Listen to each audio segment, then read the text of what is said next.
And I move from Central Africa to South Africa, where President Cyril Ramaphosa has succeeded in stopping his predecessor, Jacob Zuma, from privately prosecuting him. Zuma's private prosecution bid was brought forward on the eve of the ANC's 55th National Elective Conference in December last year. The former president accused his successor of being an accessory after the fact and the alleged leaking of his medical information.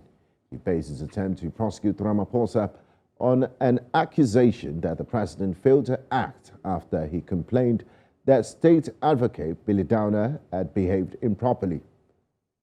Now, joining us live from South Africa is editor Dianne. Good evening, Dianne. Thanks for joining us on the news. Good evening, Gbenga, and good evening to the viewers as well. Now, Dianne, this is the second judgment against former President Zuma when it comes to his private prosecution cases. Why did the court find his conduct unlawful? Well, the former president, you'll recall, has also tried to privately prosecute Billy Downer and a journalist, Karen Moore, here in South Africa. As part of that case, he's accused Billy Downer of leaking his medical records.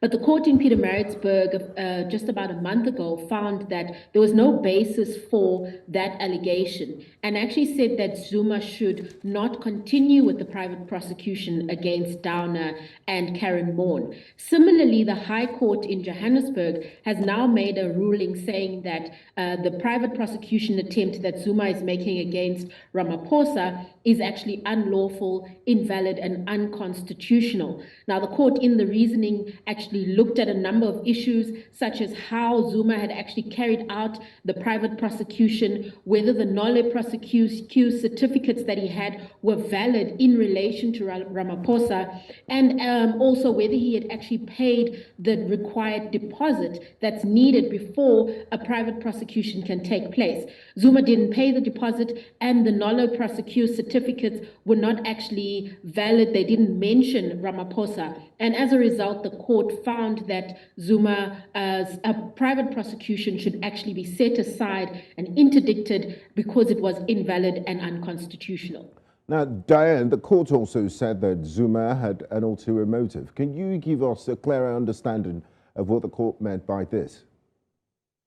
Indeed, with the ulterior motive, that was one of the issues that was raised by Ramaphosa's legal team. They had said that Zuma was trying to use the court for a political agenda, saying that there was no reason for him to actually bring Ramaphosa into this issue because Ramaphosa had referred the complaint that Zuma brought against Billy Downer to the Justice Minister, Ronald Lamola. And it was in the hands of the Justice Minister to actually take action.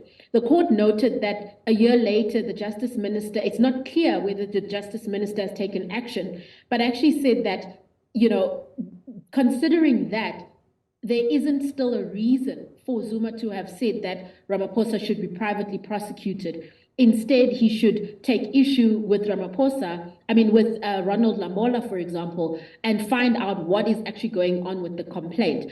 So the court found that by not doing that, he was actually using an ulterior purpose to politically go after President Ramaphosa.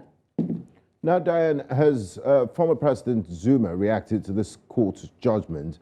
And also, has there been a response from President Ramaphosa or his team? Well, we've heard from the Jacob Zuma Foundation spokesman, Mzwalele Manyi, who has said that it's most likely that the former president will appeal this judgment. We know that he has already said that he will appeal the judgment relating to the Downer private prosecution, and the intention is for him to go to the Supreme Court of Appeal, which is one level above the High Court here in South Africa. So Manyi has said that in all likelihood, both cases will be taken to the Supreme Court of Appeal because the issues really are quite similar and they deal with what is allowed and what is not allowed when someone does a private prosecution, as well as what's the correct process to follow when a private prosecution is done here in South Africa.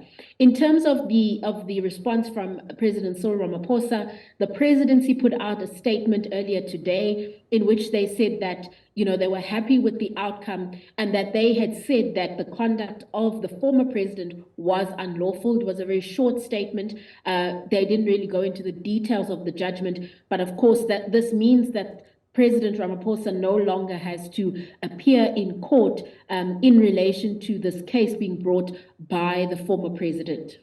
Thank you very much, as always, Dianne Hawker, for your insights. Thank you.